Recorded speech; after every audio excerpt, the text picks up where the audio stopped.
Good morning, I'm Maiki Oreta and you're watching Business 360, where we break down the numbers, connect the dots, and give you the developments and the insights you need to navigate, adapt, and lead. Let's dive right in. Foreign investment into the Philippines falls nearly 40% as overseas funds pull back sharply. The Philippines and the United Arab Emirates seal a landmark free trade deal that is expected to lift exports and open new markets. The government cuts its infrastructure target to 4.3% of GDP amid the fallout from the corruption probes. Global growth holds up but remains too weak and too uneven to deliver meaningful poverty gains. And JP Morgan Chase reports a slide in fourth quarter profit as Chief Executive Jamie Dimon calls the United States economy resilient. Foreign investors usually chase growth, but in October of 2025, they pulled back. Here at home, net foreign direct investment inflows fell nearly 40% year on year, hit by a sharp drop in debt investments and a broader reset in risk sentiment. Preliminary data from the Bangko Sentral ng Pilipinas shows foreign direct investments net inflows declined 39.8% to $642 million in October of 2025 from $1.07 billion a year earlier. The Bangko Sentral ng Pilipinas says that Japan remained the top source of investment, while the finance and insurance sector attracted the largest share of inflows. Hong Kong and Shanghai Banking Corporation and the Association of Southeast Asian Nations economist Aris Dakanay says that the flood control graph scandal contributed to a wait-and-see stance among foreign investors. Free trade deals often take years to materialize, but this one was sealed in a single visit. President Ferdinand Marcos Jr. witnessed the signing of a free trade agreement between the Philippines and the United Arab Emirates during his two-day working visit to Abu Dhabi. Alongside United Arab Emirates President Sheikh Mohammed bin Zayed Al Nahyan, Marcos witnessed the signing and exchange of the Comprehensive Economic Partnership Agreement. The deal was signed for the Philippines by Trade Secretary Maria Cristina Roque at the sidelines of the Abu Dhabi Sustainability Week 2026 Summit. The Comprehensive Economic Partnership Agreement marks the Philippines' first free trade agreement with a Middle Eastern country. The agreement aims to cut tariffs, expand market access, boost investment flows, and open new opportunities for Filipino professionals and service providers. Exports expected to benefit include bananas, pineapples, canned tuna, electronics, and machinery. Now, the flood control scandal continues to weigh on infrastructure spending. The Department of Budget and Management cut the government's infrastructure spending target to 4.3% of GDP, or about 1.3 trillion pesos, after project execution slowed under President Ferdinand Marcos Jr. Hong Kong and Shanghai Banking Corporation's global economist Aris Dakanay warns that the pullback in public works could drag 2025 economic growth to as low as 4.7%, below official targets with full-year GDP product data due on January 29. Economists John Paulo Rivera and Michael Ricafort say catch-up spending and lower interest rates could still help support a recovery this year. Bangko Sentral ng Pilipinas Governor Eli Remolona Jr. says another rate cut could come as early as February as the central bank moves in to stabilize growth and help rebuild confidence. Now, building a port may not look like an anti-inflation tool, but government officials say it goes straight to the source of high food prices. The Department of Agriculture is backing a 2 billion peso deepwater port in Mindoro, positioning better logistics, not subsidies, as a long-term solution to elevated food costs. Implemented by the Philippine Fisheries Development Authority, the project is described as a structural fix to farm-to-market bottlenecks by enabling bulk shipping of agricultural products. An upgrade from Mindoro's limited port facilities. The deepwater port is designed to accommodate large vessels, reduce post-harvest losses, and meet export-grade food safety standards. The project is expected to support local and regional growth, and it aligns with the president's plan to build a national network of deepwater ports aimed at long-term economic resilience. Now, the government is cleaning up the renewable energy pipeline after years of delays and undelivered projects. The Department of Energy is canceling 163 renewable energy service contracts from 2024 to 2025 after developers failed to meet project obligations, affecting a combined potential capacity of 17,904 megawatts. Solar projects account for the bulk of the cancellations, with 59 projects representing more than 12,000 megawatts. Energy Secretary Sharon Garin says that the move is not meant to deter investors, but to ensure only credible and capable developers move forward with energy projects. The Department of Energy says major developers face contract termination, financial penalties, and possible legal action, while stalled projects are being reopened to new bidders. Now, energy promises alone don't power the economy. Delivery does. As the Philippines enters 2026, electricity demand is rising and investment is critical. But confidence is being tested by project delays and a widening gap between approvals and actual megawatts being delivered. This week, the Department of Energy imposed a record 24 billion peso penalty on Solar Philippines for projects that were approved but never built. For investors, the signal is clear. In energy, execution matters more than permission. Joining us now is Energy Secretary Sharon Garin. Hi, Sharon. Secretary Sharon, thank you for being here with us this morning. Good morning. Good morning to everyone. Thank you for having me. Okay. Secretary Garin, based on what you're seeing on the ground, as we enter 2026, how would you describe the state of our energy sector today in terms of supply, reliability, and power costs? And where are things holding up, and where are the biggest pressure points? Well, where we are at now is we have enough supply, but we want to transition to cleaner energy, and that means that there has to be some changes in how we do things. So while our renewable energy, we want more investors in renewable energy, but we also have to protect our base load and our mid-merit, meaning we have to follow the load that's given by renewable energy. So as far as the supply is concerned, I think we have a visibility of that, and it will be sufficient enough for the next 3 years. But we need to make some changes. Now, the other factor is the transmission side.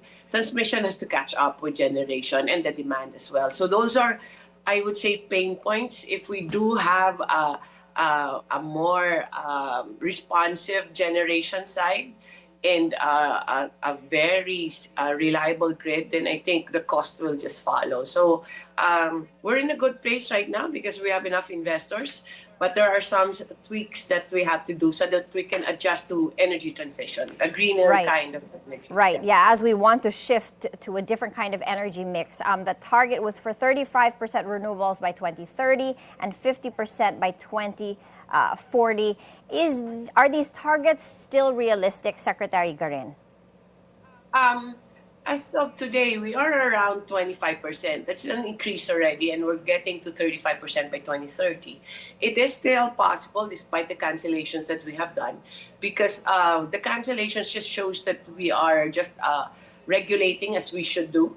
Yeah. And we want investors that can deliver and that will deliver on time, so that these are all related to our calculations. There's so much data analytics comes into this. How many megawatts we offer and how much green energy and base load capacity. So kailangan yan everybody plays their own role. So yun yung ginagawa namin now, that we are trying to merge all this data that we have so that we can get to 35%. And I'm quite confident that we can get there. Fantastic. Okay, as you are regulating, this brings us to the case of Solar Philippines. This week, the DOE imposed a record 24 billion peso penalty on Solar Philippines over renewable energy projects that were approved, included in the country's power plans, but never actually delivered. First, Secretary Garin, can you tell us what this case is about and why it is so significant to the power system? And then what went wrong? This is about non-delivery. Simply, Solar Philippines has contracts and never delivered, no movement at all. And then I think the ones that moved only in the one they sold through SPNEC, which was with Meralco Group, no. But they have Solar Philippines has actually 43, if I'm not mistaken, contracts, and 32 have been terminated. Then there are either for termination or not moving. No? So why is there any position of fines? Because that's in their contract. They signed a contract with the Department of Energy. In fact, some of these contracts are winners of the green energy auction, which is really crucial for us for compliance so what we can reach 35%. So kung wala kang delivery, then we impose the penalties that you knew that were there, which means bonds, contractual obligations, and financial obligations. So that means that if GEA, that's about 90% of GEA 1, the first one. If that doesn't deliver, because that was supposed to be delivered last year, we're not imposing just today. We imposed the penalties when we terminated way back pa. Lumabas lang nga ngayon yan kasi, because of the political climate. But we are imposing that so that so other developers don't follow suit. No? They can do that pala. There's so many companies want to invest in the Philippines in renewable energy, and they're being eased out because of these contracts that are not moving. So we're just focusing on investors that are valid investors that are serious about it, and that will for sure deliver to us. Yeah, but the question is, how did it get so far and they weren't able to deliver? And then how big of a problem is this non-compliant developers over-promising and under-delivering? This is a good chance for our legitimate investors or serious investors to come in, because these have been held by the others that haven't been moving. Okay, this is a good chance. Actually, this is welcome to the industry, because they can already develop the other areas that have been medyo na-sequester ng mga non-moving developers. So why did it become so big? Because there's performance bond and so many things that they haven't done. We tried to make it, we tried to be as kind as possible. Kasi we want these projects to happen. It has to happen. So we even waited until the last month. I'm sure all concessions were given. This is a sitting congressman. We listen to them. If you have a problem with transmission, then we extend your contract. Or you have a problem with the property, then we extend it. So, but this one, kasi Solar Philippines never responded to our calls to report annually on their work progress, to renew their bonds, to pay their fees. No response, even upon the when we notified them about the show cause order, wala ring response until termination. Still no response. Secretary Garin, any notice that they want to challenge these findings? Well, they can challenge it. They can challenge it in court. We're confident that we gave them all the due process. In fact, you can even question us na bakit na-delay siya, no? Because we waited last minute. But it's an obligation that you have. You cannot just, if you have 40 contracts and you manage to sell 3 or 4 of that for 30 billion, while the rest you don't do anything. And what does it mean? You're not do anything with the contracts that you have. Is it you're selling a privilege that the government gave you without doing anything, and the privilege comes with responsibility, but you did not do any of the responsibilities. Absolutely. Okay, this brings us to the deeper issue. Critics are saying that in infrastructure, markets, approvals, contracts, and regulatory permissions can create enormous value long before a single megawatt even comes online. So from the DOE's perspective, Secretary Garin, how do you make sure that the system rewards delivered power and not just the ability to secure approvals, as what happened in this case? So we're making reforms now. We're doing some new circulars or policies on the discipline of our generation company. And we made it last year pa lang. We made it harder to get this service contracts. You have to have a title. Some of the contracts of this Solar Philippines doesn't have title pa on their property. So you have the title or possessory right. You have to have clearance from NGCP. So many other things that we require to make sure that only those that are willing to invest, to spend money to get those contracts, will get those contracts. Kaya I'm more confident on GEA 2, 3, 4, and the upcoming ones. And GEA 1 kasi was 90% Solar Philippines. So basically, we don't want that kind of attitude in DOE. Absolutely, in anywhere. Okay, talking about the credibility of the system, when a developer like Solar Philippines makes large public commitments, secures contracts, and then falls short on delivery. What does that do to confidence, not just in that particular company, but in the entire energy sector as a whole? Going to the heart of why consumers, investors should care about this beyond the hardline penalty. Because of the contracts not coming in, our supply we had to catch up, and that we have a plan already for that. We anticipated this already last year because we were processing the termination. And second, with our data analytics, if all the Gaia projects come in, the green energy auction commitments, from 5 pesos in Luzon, the renewable energy, the price would go down to 2 pesos. In general, there would be a 2 to 3 peso decrease if all this green energy auction projects come in. So that won't happen as soon as we expected. Yeah. Kaya it will get delayed. So there's an impact to the community. Yeah. Na the prices don't go low, and then we have to be careful about our consumption. Kaya we'll campaign more on energy efficiency, but hindi na sana yan kailangan had these contracts been delivered. Okay. So may impact sa economy talaga. Okay, moving forward, I just want to ask you, 24 billion pesos is an unusually large figure. Can you put into context, Secretary Garin, are penalties typically this big, or does this reflect the sheer scale of capacity that was approved but never delivered in this case? Because this is, there's supposed to be a performance bond. But the performance bonds of this company was never renewed. We've been going with the reminding, and it's a contractual obligation. So that's part of the cost. It's 20% of the cost, of the cost of the project. Now, there's a contractual obligation na dapat mag-deliver ka. This is because if you win a green energy auction contract, you're assured of a 20-year income stream, 20 years of contract with the bid price staying there as agreed, no? So your company will do well. Actually, everybody wants to win in a green energy auction. Yeah. Pinag-aagawan yan eh. And now, if you don't deliver, because it's a commitment, we commit to you and you commit to us, we also have a contractual obligation in which if you can't deliver the cost of the project, you give it to us. Yeah. So that's part of the contract na rin. And all others, no, minor na rin, but also still big. But the performance bond and the contractual obligation, kaya siya lumaki.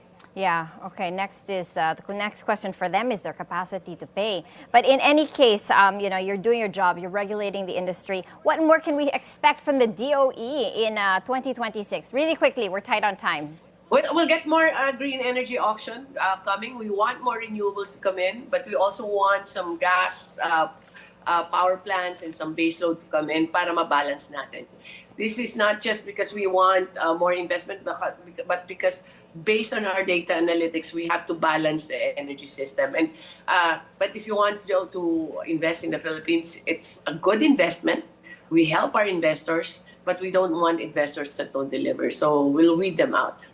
Absolutely, weed them out. Thank you so much, Energy Secretary Sharon Garin, for your time this morning. Thank you. Good morning. We're taking a quick break. Please stay with us as we dive deep into the numbers and the narratives that matter most to your bottom line.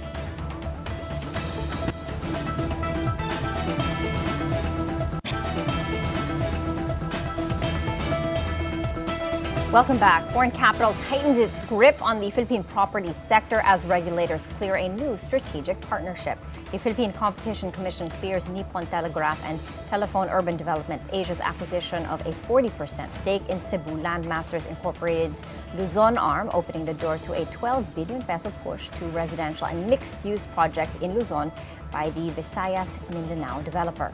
Backed by Japan's Nippon Telegraph and Telephone Group, the partnership fast-tracks Cebu Landmasters Incorporated's entry into Pasig, Batangas, and Cavite, with its first Luzon project targeted for launch by 2026. The deal signals stronger foreign investor confidence, an expanded housing pipeline, potential job creation, and improved urban development in key growth areas. Now, aging condominiums can hold back the property market, but a new law is positioning them as a source of growth. The proposed Condominium Redevelopment Act is set to boost residential demand in Metro Manila by lowering the voting threshold to dissolve old condominium corporations, 2/3 for projects ages 30 to 50 years and to a simple majority for buildings 50 years or older. Analysts say that the measure makes redevelopment more feasible, allows developers to realign assets with current market demand, and could revitalize prime central business district neighborhoods. The proposal also sets clearer rules on maintenance, redevelopment, and emergency access while preserving property rights. The House of Representatives passes House Bill 2286 on third reading in November, while its Senate counterpart remains pending. Analysts are watching early redevelopment projects in Makati, Ortigas, and Manila for signals of demand and new development activity. Now, as travel demand stays strong across the region, the challenge for airlines is no longer filling seats, it's protecting margins. In 2026, Philippine Airlines flew fuller planes and opened more routes, but profitability remained uneven. Passenger volumes rose and networks expanded, even as yields came under pressure. Airlines benefited from steady passenger and cargo demand, as well as fleet and route expansion. However, margins remain thin due to intense competition, peso volatility, and high costs for leases, labor, and airport fees. For airlines, the next phase is less about growth and more about cost control and execution. Now let's take a look at how global markets moved overnight. U.S. markets ended lower Tuesday, led by a sell-off in financial shares after comments from JP Chase executives added to worries over President Donald Trump's proposal to cap credit card interest rates. Trump's proposed 10% cap on credit card interest rates is seen as a direct hit to bank profits, with senior JP Chase executives warning the plan could also backfire on consumers by tightening credit access. The comments extend this week's sell-off in financial stocks following Trump's proposal announced last Friday. Over in Europe, the UK's FTSE 100 ended largely unchanged as investors weighed U.S. inflation data, while energy shares advanced amid geopolitical tensions in Iran and Venezuela. Germany's DAX closes slightly higher, marking an 11th straight day of gains, its longest winning streak since 2014. Now, JP Chase usually makes record profits. This quarter, it sees a drop and warns of policy risks. The world's largest bank by market value reports fourth quarter earnings of $13 billion, down 7% from a year ago, after taking a $2.1 billion hit linked to its acquisition of the Apple credit card business. Revenue rises 7% to $45.8 billion. CEO Jamie Dimon says the U.S. economy remains resilient, but warnings mount that President Trump's proposed 10% cap on credit card interest rates could force banks to cut credit and hurt consumers. The proposal faces pushback across the industry, with JP Morgan highlighting that key details on implementation remain unclear. Now, taking a look at how Asian markets are doing this morning, the Nikkei 225 is well entrenched in positive territory, up by 1.5% in early trade. Hong Kong's Hang Seng Index higher by just 0.2%. Shanghai's Composite higher by 0.8%, and Singapore's Straits Times Index going the other way, down by 0.3%. Here at home, taking a look at our market as of 10:24 this morning. The main gauge is trading to the upside, slightly up by 0.1% to 64.18. The broader all shares in the green as well, up by 0.2% to 36.46. Taking a look at the sub-indices, the financials and services counters are limiting the market's advance right now. Total volume traded very thin at 123 million shares, valued at just under $1 billion pesos. Market breadth is positive. We've got 77 advancers against 50 decliners, while 62 stocks are unchanged. Taking a look at the currency front, the peso opened at 59.38 against the greenback from its previous close of 59.34. In other news, global growth stays stronger than expected, but long-term risks loom. The World Bank says global GDP will slow to 2.6% in 2026 before climbing to 2.7% in 2027, with the 2026 forecast revised up from June. About 2/3 of the upgrades comes from stronger than expected U.S. growth, while emerging and developing economies slow to 4% in 2026, and China's growth slips to 4.4%. The bank warns that the 2020s are on track to be the weakest decade for global growth since the 1960s, too low to reduce extreme poverty. It notes 1 in 4 developing economies still has lower per capita income than in 2019, even as advanced economies recover faster. Locally, stronger U.S. growth and resilient export demand could support our economy, but slowing regional markets and China's sluggish growth may pressure exports, investment, and income gains through 2026 and beyond. And that's it for Business 360. I'm Maiki Oreta. Thank you for joining us, and keep it here on BNC, the Bilyonaryo News Channel.